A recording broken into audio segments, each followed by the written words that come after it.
Now, what do we mean by our state of being? This can be best seen in the behavior of a young child. When a young child is playing, it's expressing its being in the world. It's not trying to accomplish something. It's not trying to feel better. It's not trying to get an acknowledgement. It's not trying to manipulate its experiences to accomplish something. It's simply playing, being a child. We love to be around a child like that. We want to pick it up and cuddle it.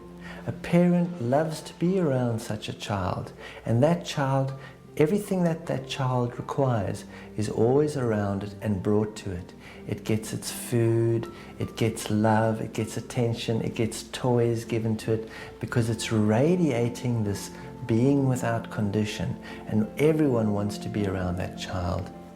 However, when that child starts to enter behaviors that are intended to manipulate its experience and those around it, behaviors of trying to get attention, trying to get affection, all those sorts of behaviors, we find a child like that annoying, and we say, take that child out the room, take that child away from me. That's what our energy is doing.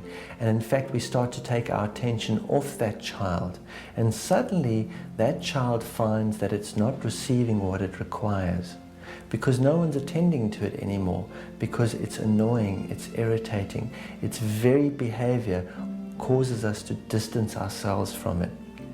When we are adults and we are spending so much of our time doing things to sedate and control our discomfort, to manipulate our experience so that we feel better, we're the same as that child that is pushing away everything it requires.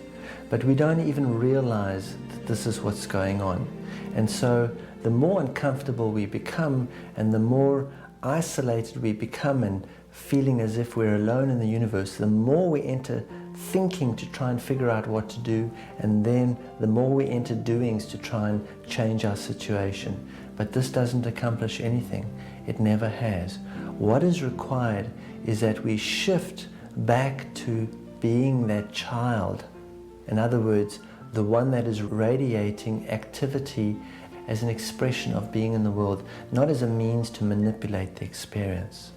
This exercise that we do for 40 days and 40 nights will gradually shift our behavior from behavior that is doing to try and manipulate what's going on around us to feel better, to behavior that is more interested in expressing ourselves and being alive in the world. And when we do come across activities or experiences that cause us discomfort, we will gradually figure out what is the emotional signature and be with that without condition, because this practice will show us that being without condition at the causal point of our uncomfortable experiences is what brings us what we require. And so through this exercise, the doer in us will begin to die and the being will come alive again. This is what's meant by enlivening our being. So this is one aspect of the pincer movement.